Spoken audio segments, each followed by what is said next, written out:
여자는 매번 생리를 할 때마다 남편은 괜히 화를 내며 얼굴에 물을 뿌리곤 했다. 그리고 오토바이를 타고 마을로 내려가 여자들을 찾았다. 그러다 길이 미끄러워져 사고로 함께 추락해 목숨을 잃고 말았다. 근처에 있던 주민들이 눈 속에서 그를 발견했고 급히 아내 앨리스에게 소식을 전했다. 평소 남편은 폭언과 폭행을 일삼았지만 앨리스는 여전히 깊은 슬픔을 보였다. 그날 밤 그녀는 스님을 불러 의식을 치르게 했다. 하지만 스님은 앨리스에게 말했다. 갑작스러운 죽음을 맞은 이는 하늘 장례를 할 수 없고 시신을 천으로 감싸 산과 강을 마주한 동굴에 안치해야 한다고 했다. 다음날 장례는 예정대로 진행되었다. 그러나 그들이 지정된 장소에 도착했을 때 시신을 받치던 돌이 갑자기 흔들리며 시신이 아래로 떨어지고 말았다. 주민들이 급히 손을 뻗었지만 붙잡은 것은 흰 천의 한쪽 끝뿐이었다. 결국 그들은 눈앞에서 시신이 절벽 아래로 떨어지는 것을 볼 수밖에 없었다. 모두가 어리둥절해 있던 그때 한 라마승이 이상함을 발견했다. 시신이 맨몸으로 달려나간 것이었다. 라마승은 혼령이 깨어난 줄 알고 급히 주민들을 데리고 자리를 떠났다. 불길한 기운이 들어오는 것을 막기 위해 그날 밤 주민들은 마을의 문을 모두 봉했다. 그러나 아무도 예상하지 못한 일은 다음날 그 시신이 다시 마을에 나타났다는 것이었다.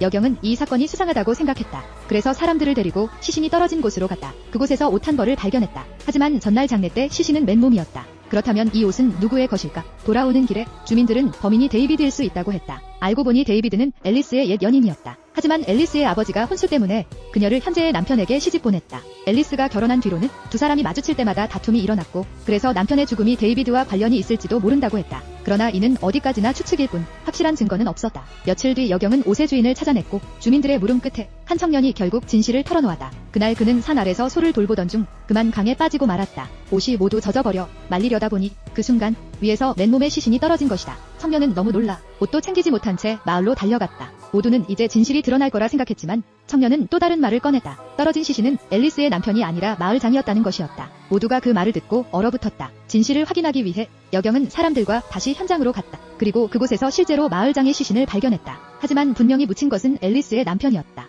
어째서 마을장의 시신이 이곳에 있는 걸까? 수많은 의문을 안고 여경은 데이비드의 집으로 향했다. 그를 신문한 결과 앨리스 남편이 세상을 떠난 날 두 사람이 만난 사실이 드러나다. 그 자리에서 다시 다툼이 있었고 데이비드는 상대에게 주먹 한 번을 휘두른 뒤 오토바이를 타고 떠났다고 했다. 그도 남편이 어떻게 죽었는지는 모른다고 했다. 하지만 주민들은 믿지 않았고 그가 평생 감옥에 있어야 한다고 외쳤다. 그제야 데이비드는 마침내 진실을 말했다.